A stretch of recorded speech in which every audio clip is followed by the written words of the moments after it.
The footage is 19 seconds long. A car on a quiet residential road just after 5 in the morning. Alameda Drive, Strongsville, Ohio. The car begins to accelerate. It doesn't stop accelerating. For nearly a year, the file on this case read the way it looked. A tragic accident. A teenage driver. A high-speed crash. 2 young men killed instantly. It wasn't an accident. And the evidence that proved it was already sitting in that footage the whole time. Dominic Russo was 20. Davion Flanagan was 19. Neither of them was driving that night. Davion had been adopted at 8 years old, alongside his 2 younger sisters, by Jaime and Scott Flanagan. He grew up in Strongsville from there, graduated Strongsville High School in 2022, started at running back for the football team his senior year. His mother would later say he always called himself her second chance. By that summer, he was working full-time, and, according to his father, in the middle of filling out an application towards something more when his life ended. 2 years later, his family turned that unfinished application into a scholarship carrying his name, for other kids who'd grown up the way he had. Dominic, by the accounts published at the time, was close with his family, his girlfriend, and his dog. Friends called him kind, funny, outgoing. Davion was in the car that night for one reason. He'd caught a ride home from the same graduation party Dominic and Mackenzie had been at. Whatever was happening between the couple in the front seat, Davion had no part in it. A prosecutor would later put that distinction more starkly than this documentary will. He died because he'd gotten in the wrong car.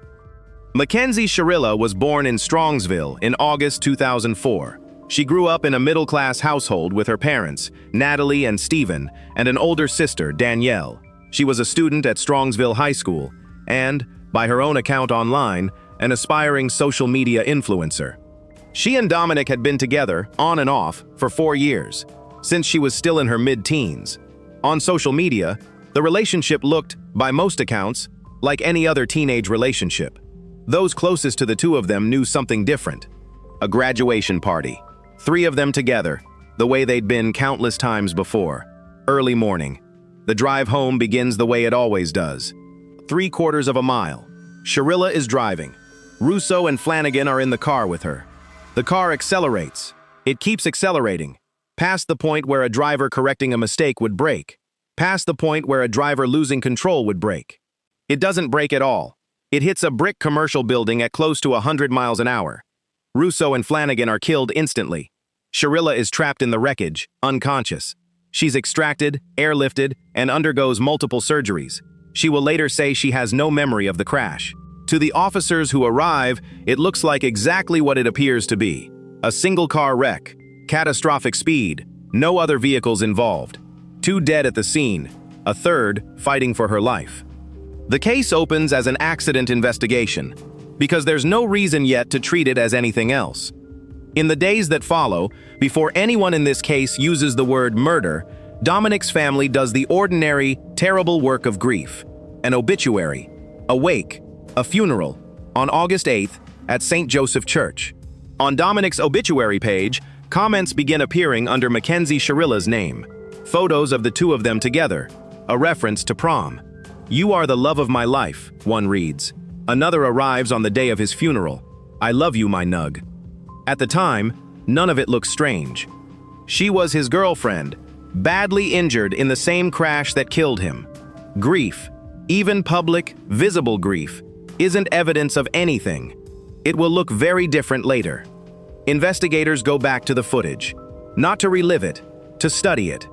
There's a detail in 19 seconds of security video that an accident doesn't produce. At no point, from the start of the acceleration to the moment of impact, does the car brake. Not a swerve, not a skid, not the half-second of correction that shows up almost every time a driver realizes, too late, what's about to happen. Nothing. Investigators start looking backward, and the relationship changes shape under scrutiny. 2 years earlier, in March 2020, Russo had tried to create distance. "I think we should take a break," he wrote. "We haven't been getting along, and you need to make some friends." Shirilla's reply was 3 words: no, no, no. By September 2021, she could describe the pattern while still inside it. "I did break up with you, but then you bought me a purse and, yes, it did fix the problems for a couple days, but they just came back worse. 4 months later, Russo wrote back the other side of the same cycle. "You can't go a day without threatening to break up me." The texts run both directions. This wasn't a relationship where one person was calm and the other volatile. Messages from both of them describe anger, threats, a cycle neither could break.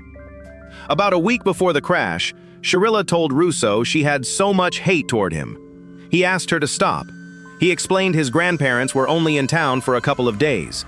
Then, on July 17th, 2 weeks before the crash, it stopped being words. Driving on Interstate 71 with Russo in the car, Shirilla threatened to crash it. This time, Russo called his own mother and asked to be picked up. A friend came for him instead. At the time, it read as a bad night between two people who fought often. In hindsight, it reads as a rehearsal.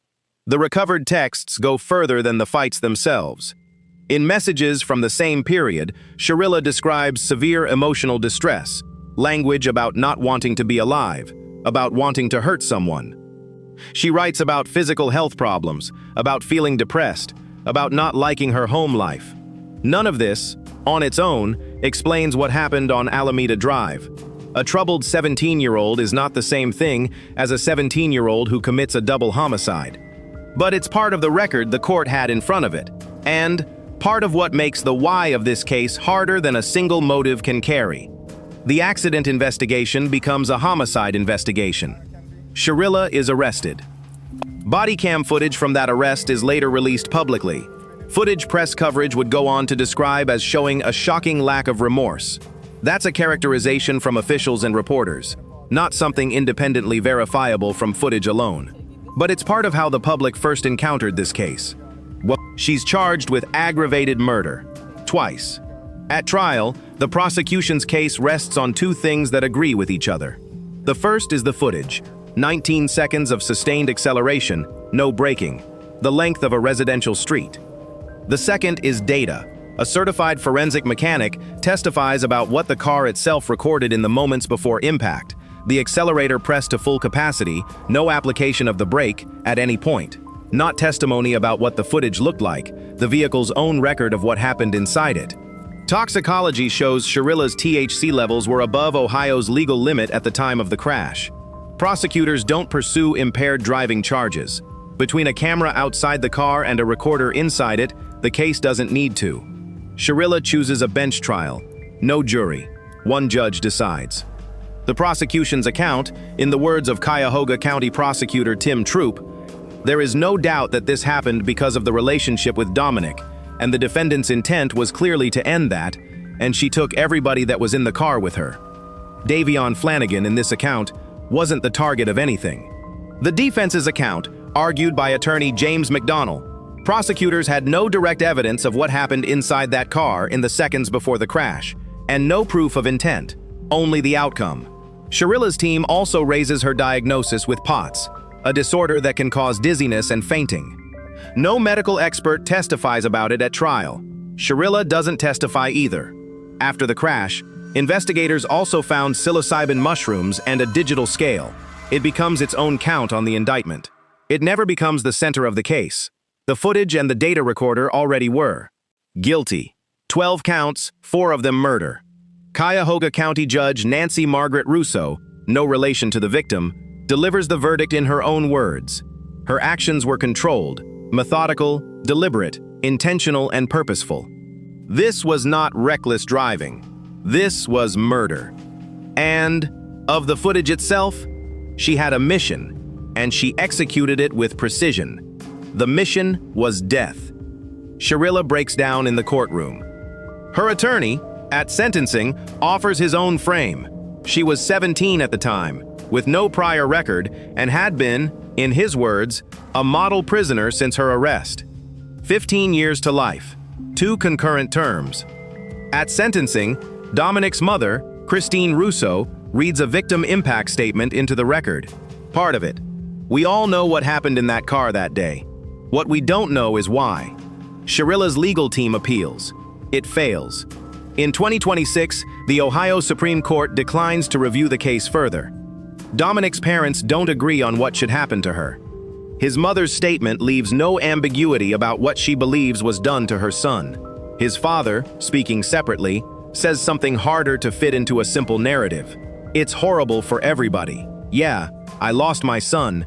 It's harder on our family, but I don't want the rest of her life ruined too. It isn't going to make me feel any better. He calls her a kid who did a damn stupid thing. 2 parents, 1 son, 2 different ways of carrying what happened to him. Shirilla's case doesn't end with sentencing. Her legal team goes back to court, not disputing what the footage and the data recorder show, but arguing her original defense failed her before any of that evidence was ever weighed. They say her trial attorneys never called a medical expert to support the POTS diagnosis, despite raising it. They say there was a benign explanation for why she was on that remote road before dawn, a grocery order, left for her by a local store owner, never introduced at trial. And they say texts showing Russo himself had grabbed the steering wheel during a separate incident weeks before the crash never made it in front of the judge. None of it overturns the verdict.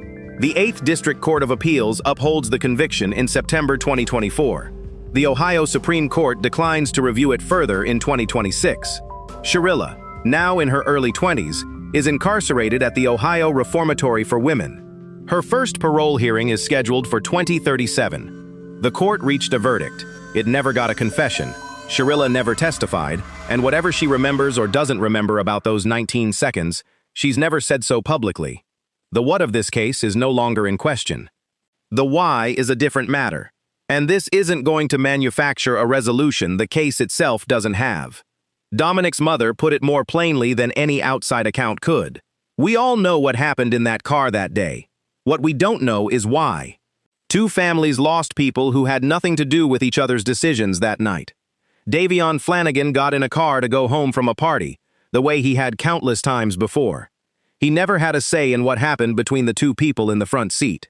2 years later, the closest thing this case has to a silver lining is a scholarship carrying his name, helping kids who grew up the way he did get somewhere he never got to go. Does the no-memory defense sit right with you against 19 seconds of unbroken acceleration, or does the verdict fit what the evidence actually shows?